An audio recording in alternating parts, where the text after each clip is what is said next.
Now I'm going to power on the laptop. Let us see the reading. I have put the RAM and every components are placed. Now I'm going to power on. See, first 200, then 600, 612.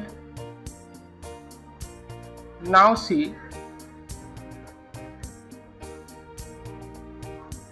yes, 200 again it comes to the stable place, means its original reading 0002. That means it is going to be, now it is shut down.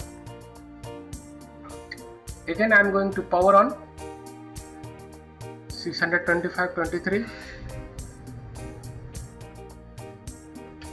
Again it will go for shutdown.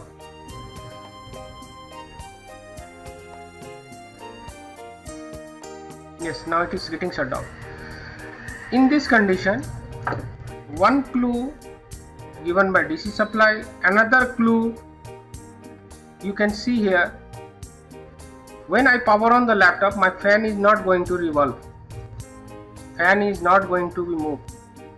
But fan should move. Why fan is not moving? You have to think about this. And the third thing, we have to check step by step every sequence of the laptop, how the power sequence is going to work in this laptop. We have to follow that points. Now just in this case I will check firstly the battery connector. Is my battery connector 3.3 is coming? Yes, 3.3 is coming. यहाँ 3.3 मिल रहा है, यहाँ 3.3 मिल रहा है। इसका मतलब हमारा axillary voltage ready है, एक्सिलरी वोल्टेज रेडी है। हमारी स्विच की जो सप्लाई है 3.2 ये भी रेडी है, तभी तो स्विचिंग हो रहा है। अब फर्स्ट एक्सिलरी सप्लाई हमारा रेडी है। सेकेंड, हमारा चार्जिंग का लाइन कम्प्लीटली ओके है, जिसके वजह से हमारा पावर यहाँ बन रहा है, लाइट ग्लो हो रही है। 19 वोल्ट विन हमारा सभी जगह कम्प्लीटली ओके है, बोर्ड में फुल्ली रन कर रहा है। देखिए 19.62, see here 19 volt is completely running in the board. Yes, 19 volt is completely running in the board, no problem in your main supply. Now we have to check my first voltage.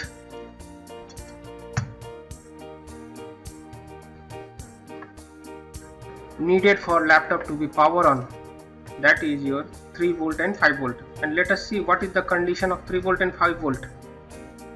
Let us see what is the condition of 3 volt and 5 volt in this laptop. Let us see, I am going to check in my capacitor, output capacitor, or you can check in output coil. No, there is no any voltage in output coil. See, no voltage. Let us check by pressing power button. Yes, I am putting my meter probe in output coil, and let us press the button. Let us see. Yes, 3.4 means here the supply is coming, 3 volt is also coming, and now another supply that is 5 volt is also coming. Okay, 3 volt and 5 volt is coming, but when it goes down it also collapse. 3 volt and 5 volt also collapse. That means in this laptop, after pressing power button, 3 volt and 5 volt is generated. It is okay. It is okay or not? We can determine these things from schematic also. Let us open the schematic and now ये हमारा schematic है Compal LL902P का ULV Haswell motherboard MB schematic. Now Haswell processor है, ultra light and thin, BGA USW ULT, ये processor हुआ। अब यहाँ इस पेज में अगर हम देखते हैं तो यहाँ पर कुछ हमें सीक्वेंस दिया हुआ है, पावर का रेल, यहाँ देख सकते हैं, यहाँ पावर रेल देखिए, ये लैपटॉप का पावर रेल ऐसा है। RTC VCC Win BAT plus B plus VL 3VL 5 always 3 volt always 3 volt always EC 3 volt always PCH 1.35 VDDQ। और ये कंट्रोल, दैट मीन्स यहाँ पर इसके कंट्रोल के मतलब कंट्रोल EC मतलब एंड सोर्स CPU। अब ये कुछ डिफाइन कर रहा है यहाँ पर कि ये किसके द्वारा, ये वोल्टेज जो है वो किससे कंट्रोल हो रहा है और कहाँ से जनरेट हो रहा है, इसका सोर्स क्या हो सकता है। ठीक है, तो अब इसको समझना है थोड़ा। सबसे पहले तो क्या है कि RTC VCC Win BAT plus B plus and 3VL and 3VL को किसी भी तरह का कंट्रोल की जरूरत नहीं है। ये ऑटोमेटिकली जब भी आप एडाप्टर या बैटरी लगाएंगे ये जनरेट हो जाना चाहिए।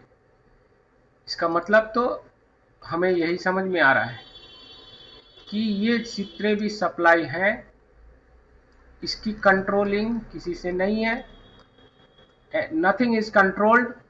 If we put the adaptor और battery, this all supply means should be generated. Okay, now but 5 volt always and 3 volt is controlled by your EC on। अब ये EC on क्या है और इसकी सोर्स क्या है? इसकी सोर्स CPU है? नहीं है। इसकी सोर्स कौन है? तो EC है। EC means embedded controller. ठीक है, तो एम्बेडेड कंट्रोलर मतलब IO कंट्रोलर, IO कंट्रोलर ही इसका सोर्स है। ये कंट्रोल वहीं से हुआ है और ये जनरेट होगा। फिलहाल अभी जैसे हमने देखा है इस लैपटॉप में, just we have seen in this laptop how it is generated after pressing power button. That means your EC on is generated after pressing power switch. हमारा पावर स्विच दबाने के बाद ये EC ऑन जनरेट हो रहा है और तब जाके ये जनरेट हो रहा है। अब हमें क्या करना है? अब हमें ये डाउन लाइन की जो भी सप्लाईज है वो 1 by 1 चेक करना है कि हमारा जनरेट हो रहा है या नहीं हो रहा है।